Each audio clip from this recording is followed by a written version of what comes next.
और अब मैं आपको ये बताना चाहता हूँ कि इंटरव्यू के दौरान आपको किन टिप्स की या फिर किन ट्रिक्स की जरूरत है कि आप उसके बाद इंटरव्यू खत्म हो जाने के बाद उन क्वेश्चंस को 2-3 अलग अलग तरीके से बना के देख सको, क्योंकि ऐसा भी हो सकता है कि आपको जब फर्दर राउंड के लिए बुलाया जाए तो वही। इस वीडियो को शुरू करने से पहले मैं आपको एक क्लिप दिखाना चाहता हूँ। जो फेल होता है ना, वही बता सकता है कि कहाँ गलतियां न करें।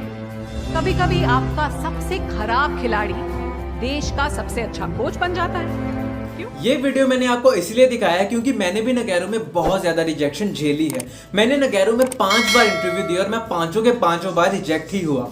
इस वीडियो में मैं आपको उन सब एक्सपीरियंस के बारे में बताऊंगा। इन सब एक्सपीरियंस के बारे में बताने से पहले मैं आपको ये चीज बता दूं कि मैंने नगैरो में इंटरव्यू दिया कब कब था।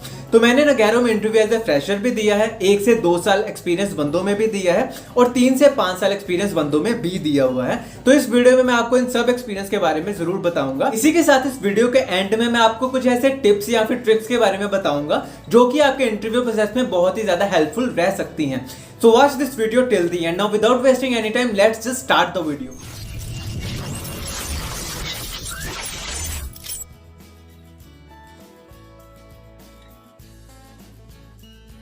तो सबसे पहले बात करते हैं जब मैं एक फ्रेशर था, जब मुझे इंडस्ट्रियल एक्सपीरियंस बिल्कुल भी नहीं था। नगैरो वाज द फर्स्ट कंपनी जो हमारे कैंपस में आती थी और सिर्फ क्रीम बैच को ही उठाकर लेके जाती थी। बहुत कम बच्चे होते थे जिनकी सिलेक्शन नगैरो में उस दौरान होती थी। तो इसके इंटरव्यू प्रोसेस में जाने के लिए सबसे मेन चीज जो होती थी वो थे 60% अबव मार्क्स।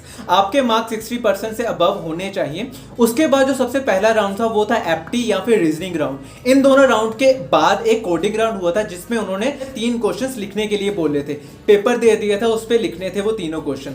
और उस टाइम पे मेरी कोडिंग स्किल्स इतने ज्यादा वीक थे कि इवन की सम और सब्ट्रैक्ट का प्रोग्राम बनाने में भी मुझे नानी याद आ जाती थी। कुछ नहीं आता था उस टाइम पे मुझे कोडिंग का। तो ऑब्वियस ही बात थी कि उस टाइम पे मेरा सिलेक्शन होने के चांस बहुत ही ज्यादा कम थे। कम क्या, एकदम जीरो ही थे कि उस टाइम पे मेरा सिलेक्शन ना ही होता।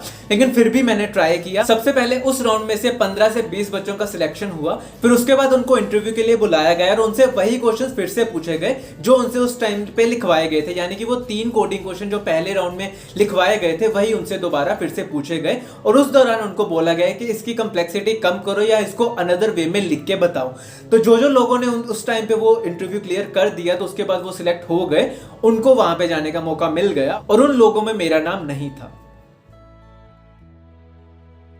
पहली रिजेक्शन झेलने के बाद अब बारी थी दूसरे रिजेक्शन झेलने की। अब मुझे 1 से 2 साल का एक्सपीरियंस हो चुका था, लेकिन अब भी मैं ये ट्राई कर रहा था कि मुझे नगैरो में किसी तरह से सीट मिल जाए, किसी तरह से मैं नगैरो का एक पार्ट बन जाऊं।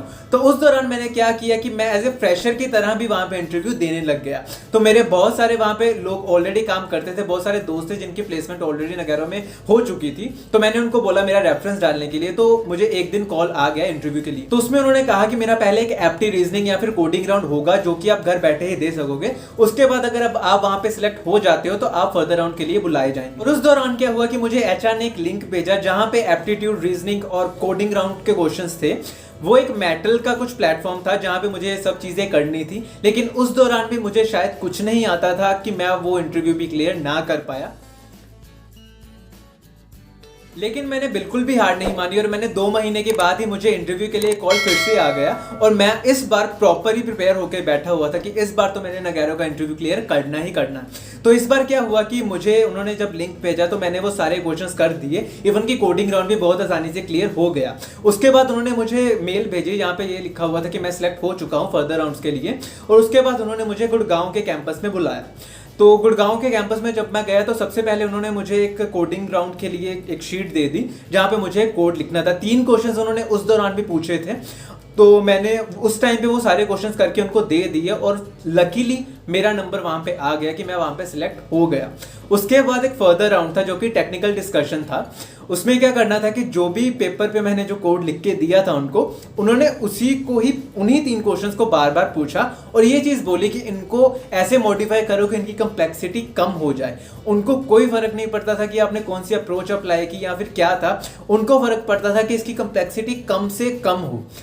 तो मैंने अपनी ओर से सब पहले ही जब कोड लिखा था तो ऐसे लिखा था कि वो सबसे छोटा हो और उसकी कंप्लेक्सिटी सबसे कम हो। तो उससे भी नीचे मैं नहीं जा सका, जिसके कारण मुझे वहां पे रिजेक्शन फिर से झेलने को मिल गई और मैं फर्दर एचआर राउंड के लिए सिलेक्ट ना हो पाया। लेकिन मैंने फिर भी हार नहीं मानी और मैंने लगभग 6 महीने के बाद फिर से नगैरो में इंटरव्यू दिया। मुझे इंटरव्यू के लिए कॉल आ गए और उसके बाद वही सारा प्रोसेस फिर से चला कि उन्होंने एक लिंक दे दिया जहाँ पे एप्टीट्यूड, रीजनिंग और कोडिंग राउंड होना था। वो सब क्लियर करने के बाद मुझे उन्होंने कैंपस पे फिर से बुलाया। वहाँ पे जाके भी उन्होंने वही शीट दे दी और मैंने वही 3 क्वेश्चन फिर से लिख के दे दिए उनको। उसके बाद जब वो शीट मैंने उनको दी और मुझे फिर से लकीली सिलेक्ट कर लिया गया और मैं फर्दर राउंड के लिए सिलेक्ट हो गया। और उसके बाद टेक्निकल डिस्कशन में उन्होंने सेम चीज़ पूछी। वो ज़्यादा इस बार ध्यान दे रहे थे हैशिंग के ऊपर कि इसको हैशिंग के साथ कैसे किया जा सकता है। जितने भी क्वेश्चंस थे वो सारे बेसिक से क्वेश्चंस थे कोडिंग वाले, जिसमें सिर्फ स्ट्रिंग मैनिपुलेशन ही यूज़ हो रही थी। उसमें उन्होंने जितने भी बाइनरी सर्च या फिर जैसे भी एल्गोरिथम्स यूज़ किए जाते हैं उन्होंने उस सब के बारे में मुझसे वहाँ पे पूछा। लेकिन इस बार तो मैं कम्प्लेक्सिटी कम करने में कामयाब हो गया, लेकिन फिर भी पता नहीं क्या हुआ कि फर्दर राउंड के लिए सिलेक्ट ना हो पाया। एंड फाइनली 5th टाइम मैंने पिछले 2 महीने पहले ही इंटरव्यू दिया है नगैरो का, जहाँ पे उनका प्रोसेस टोटली चेंज हो चुका है। जैसे पहले ऑफलाइन प्रोसेस हो चलता था, अब प्रॉपर ऑनलाइन हो गया है और अब बहुत सारे राउंड बना दिए गए। तो इस बार के नगैरो के इंटरव्यू प्रोसेस में 6 राउंड थे। 6 में से मैंने 4 राउंड तो क्लियर कर ही लिए थे, बहुत ईजिली क्लियर हो गए थे, लेकिन 5th राउंड में मैं फिर से रह गया। तो सबसे पहला राउंड था IQ टेस्ट। IQ टेस्ट में आपके बेसिक से क्वेश्चन थे, जैसे कि आपको 2 फोटोज में कंपेयर करके बताना था कि इनमें से आगे क्या आएगा, या फिर एक सेंटेंस दिया होता था कि इसमें फिल इन द ब्लैंक में ये चीज़ क्या आएगी। सिनोनिमम्स पूछे होते थे, ऐसे ऐसे डेट्स के बारे में पूछा होता था। तो इसमें क्या करना था, आपको ज़्यादा से ज़्यादा अटेम्प्ट करने थे। तो मैंने अप्रॉक्सीमेटली 25 से 30 क्वेश्चन अटेम्प्ट किए थे और लकीली मेरा ये राउंड क्लियर हो गया था।